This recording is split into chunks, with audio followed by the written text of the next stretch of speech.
Chapter 18. Keep up, Pakin said as he sprinted forward through the ruined streets of the Hidden Leaf, just ahead of Sakura. They were ants amidst the chaos unfolding, fleeing as the giant toads and snakes waged war, and buildings came toppling down.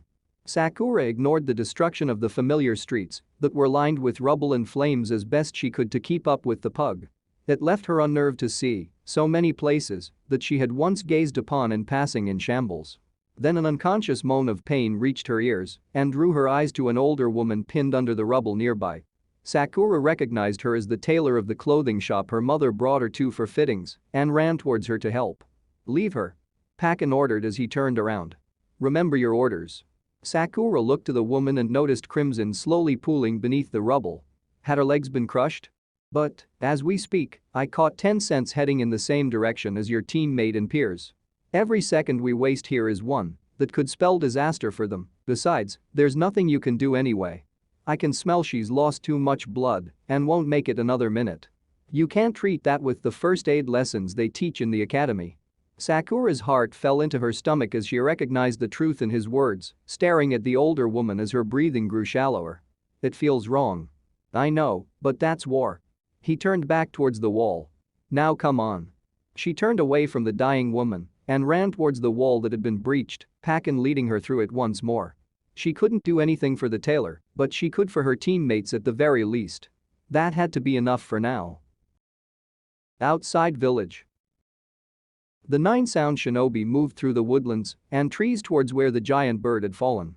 They had their orders and would carry them out lest they ended up earning the wrath of Orochimaru or be left to the non-existent mercy of his right-hand man. How hard could it be to capture 2 boys? "Have they moved?" Han asked their tracker. His ears had their sensitivity increased to hear the heartbeats and footsteps of others, making tracking them child's play. "Insects are buzzing everywhere, but I can make out all their hearts ahead. One of them is yammering about how they won't leave the mutt behind. It must have been injured in the fall."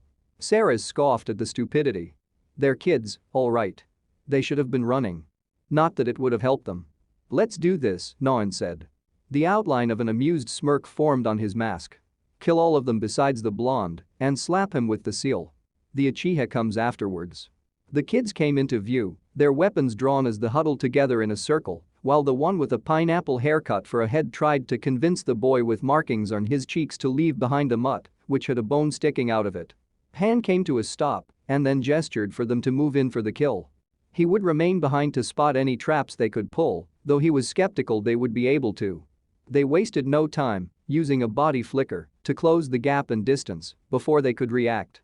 There was no need for hostages, so they didn't hesitate to plunge their kunai into the heads of the children. Such was the nature of war. Then the air trembled as an abrupt chain of explosions were set off from what were once the children. Han felt something wet and sticky touch his cheek and reached for it. It was a bit of flesh and blood from either Naon or Saris. They were the only 2 who were too slow in their haste to kill to escape from the explosions. The others managed to back away in time to avoid being caught in what was evidently a trap, an oversight on their part. "Fall back," he ordered. Only Karo and Ash fell back into a position next to him, while the other 4 remained where they were. "What are you doing? Can't move?" Namizu said as he stood there shaking. Han noticed that all of their shadows were connected to a thin tendril that slinked across the ground through the crater formed by the explosions and into underbrush that wasn't too far from the site. 2 identical figures darted out from the sides of it, skidding to a stop and facing the entrapped sound team. They were both the feral-looking boy, identical expressions as they crouched on all 4s, while a cloud of insects burst out of the underbrush towards Hans's detachment. In perfect synchronization, the 2 turned into spiraling drills that launched themselves towards the shadow-bound group, while the horde of insects descended upon the remaining 3. The twin twisters cut through the line from the right and left, a spiraling whirlwind of destruction clawing, gouging, and ripping the 4 men apart. The churning air surrounding them scattered the viscera and grounded innards, splashing the grass and trees crimson. Hans narrowly escaped as he saturated his body with an outline of earth chakra and used the underground projection fish technique to swim beneath the surface, leaving Karo and Ash screaming as the insects engulfed them utterly as well. Swimming underground, Hans would admit they'd blundered rushing in while thinking they were just children. He emerged some distance from the remains of his teammates, only to hear the buzzing of insects intensifying and the footfalls of the feral pair. Now they were tracking him, But he knew how to deal with that. Making the tiger seal, he used the hiding with camouflage technique. It obscured him from sight and smell, and as a sound shinobi he knew quite well how to hide his own footsteps. They wouldn't catch him as he wormed his way around to grab the blonde brat. Then all he had to do was apply the seal he had been given to suppress his chakra, knock him out, and use the underground projection fish technique on them both before escaping. He couldn't get the Uchiha as well, not with the rest of them dead, but that an acceptable loss considering the circumstances. Hiding his breath as he landed behind the boy unaware, Hans reached out. And then he only knew pain as something slammed into him and left him on the ground in agony. Naruto POV. Naruto frowned as the tables had been turned somewhat with Kiba and Shino losing track of the survivor. It had been a hasty plan that Shikamaru came up with after they crash-landed, after Naruto let Gamakichi return to his home and told the others he had spotted 9 enemies likely to be after them. He figured they couldn't reasonably hope to escape with Suzaku's body destroyed by the impact.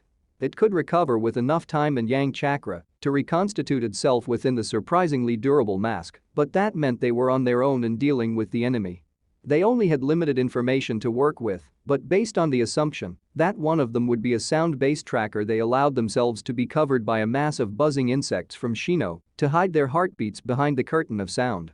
Naruto's transformed and tagged clones were left in the front to be used as bait and to take the fall, banking on the fact that they wouldn't expect them to have set a trap rather than flee. Shikamaru would entrap them, and the Inyazuka pair would go in for the kill. When 3 of them escaped, Shino sent his horde to follow through with catching the stragglers. Now there was one unaccounted for that neither of their trackers could find, and Naruto doubted he would simply run off after 8 of his companions were killed. Not when whoever it was that gave him the order was the same person that drove Karen away from him in fear. He couldn't help but wonder how far she had gotten when a white blur bounded from behind the nearest tree and passed over Naruto's shoulder. It slammed into the ground behind him hard enough to kick up a plume of earth and dust, which thinned quickly enough for Naruto to see Karen was atop Byakko. Its paws were pressing down on the last sound shinobi that slowly faded back into existence and moaned in agony. "Do it," Karen ordered. The tiger construct brought its paw down hard upon the man's head, messily ensuring the kill. "Karen," Naruto said softly. His thoughts were muddled as he did so. "I heard everything you said to the clone." A look that crossed shame and horror flickered across her face. She made to flee again. "Let's go, Byakko." Byakko turned to jaunt away, readying to leave again. Naruto raised his hand to try and stop them when the pair uncomfortably froze in place like the shinobi before. A shadow was connecting them to Shikamaru, who looked like he was straining to hold them in place, with Shino next to him. Ugh, she and Byakko struggled to break free, and Shikamaru grunted as he struggled to keep them pinned. "Let go of us." Shino gave a slight shake of his head and turned to Naruto. "You and I both know the part she played in this. Personal feelings aside, she will need to be taken in. I'm sure the Hokage will take the facts into consideration." Karen suddenly looked even more horrified and started shaking as she fought harder. "Release me now." "Karen, he's right," Naruto said sadly as Kiba approached them. "The old man. Not that," she yelled. "He's coming, I can feel, ahhhh." Cursed seal markings branded her skin from foot to head with the indecipherable scripting as she started screaming in agony. Unlike with Sasuke, it didn't seem to empower her or twist her personality. Instead, it caused her pain as they glowed brightly with every movement, and what looked to be dark tendrils of lightning emanated from the marks and wormed their way into her body. "Drop it, Shikamaru," Naruto ordered. "Now." But Naruto gave him a glare. "Tch, whatever. On you if it goes wrong." When he cut his shadow binding, Byakko lowered itself in time as Karen fell off and into Naruto's arm. Her face was twisted in torment, and her muscles were contracting beneath her skin to the extent that he feared they were going to pull themselves apart. Naruto's first reaction was to look for the cursed seal on her neck given what happened to Sasuke, but he didn't find it there. Run." She fought through her pain and looked him in the eyes, desperation and fear in her own. "Cab, Yudo is here." No sooner than she muttered his name did a pair of pained grunt come from behind him. Naruto twisted his head around to find that Shikamaru and Shino were unconscious on the ground. Kabuto was standing behind them, hands aglow with a soft white light. "You were in on it all along?" Naruto found it hard to believe, even as the more he thought about it the clearer it became. Kabuto was the one who had given them information on the cards and followed them to the tower. Was that to make sure that they would make it to the finals so that they would be in a position to be grabbed? You could say that, I suppose. He took a step forward, away from the other two on the ground. Originally, I was supposed to check on Sasuke-kun and act as a spare medic should it be necessary so that he could progress to the finals. You were an afterthought until Karen-chan asked if she could remain behind, and we figured that we might as well claim the Jinchuriki rather than allow it to be lost with the village. What did you do to my teammate, you bastard? Kiba snarled at the sight of Shino's prone body. Kabuto smiled smugly in response, setting him off. He and Akamaru threw themselves toward Kabuto, spinning once more to tear him apart. Kabuto slammed his hand into the ground and forced earth chakra into it, raising wedges that came up to meet the twin drills at angles. The Inyazuka pair plowed through the first few easily, but the effort slowed their rotations down.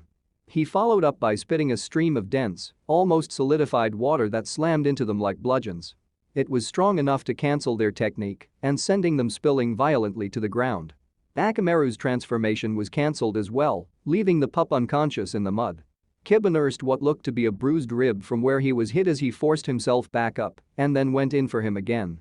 Kabuto nonchalantly backhanded him hard enough to draw blood from his mouth and sent him crashing into a tree, from which he didn't get up again. Kabuto walked past the pair and adjusted his glasses. The light blared off the lenses menacingly as a cruel smile replaced the smug one. Karen-chan, I must say that I'm disappointed in you. To think you would try and betray Orochimaru-sama like this by hiding information and trying to get away. He will be most displeased to learn of this. Karen actually whimpered in fear, only stopped from running due to the seal subjugating her movements. Instead, she seemingly curled in tighter into Naruto, despite the pain that came from moving. It was so simple, he continued. You only had to win his trust. It wouldn't have even been hard. The abandoned boy who longs for companionship, the long-lost family member that greets him, it should have been a cinch to administer the sleeping gas and bring him to us. Now you've forced me to act personally.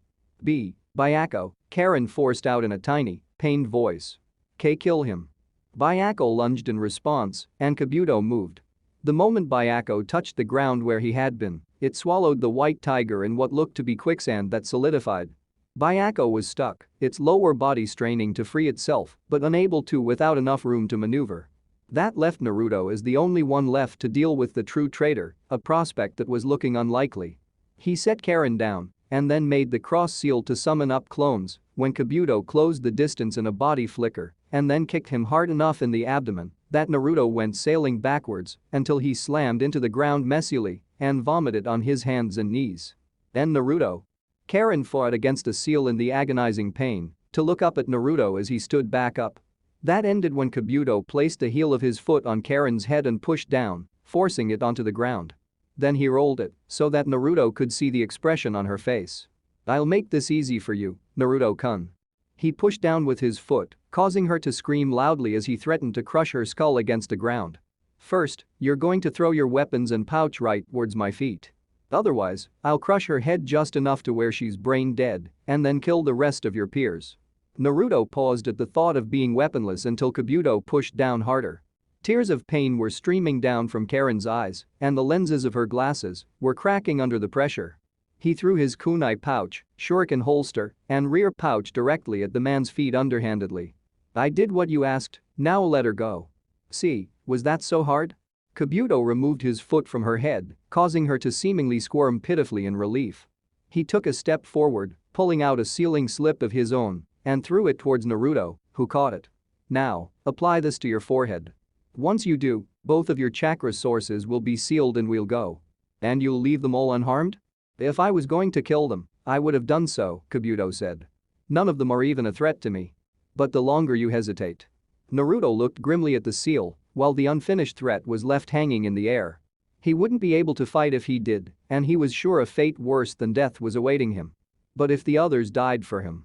Don't, Karen wheezed softly as she grabbed Kabuto's leg. The grip was weak, her arms shaking as the markings glowed from the movement and punished her with pain that she left bottled in her throat. Kabuto shook his head at the attempt. Really now, this is just pathetic, Karen, ah. His mocking turned into a pained cry as she bit into the back of his leg, just above his combat sandals, and tried to rip it off like a vicious animal. On reflex, Kabuto turned and kicked her away hard, revealing a primed explosive tag on the ground beneath her. She had fought against the immense pain to take it from Naruto's pouch after it landed in front of her, while the other two were in discussion. The tag ruptured into an explosion. Naruto watched horrified as her scorched body flew out of the flames and hit the ground some distance away. She wasn't moving. Sasuke POV. Sasuke landed in a crouch on the tree branch above the last of the Sand siblings. The other two had been defeated and rendered unconscious with trivial ease. Now he stared down at his final opponent as he lay on the ground half covered in sand. "Now, why don't we pick up where we left off?" he asked. The rhetorical question was met with an inhuman wail from the partially transformed Jinchuriki. End of chapter 18.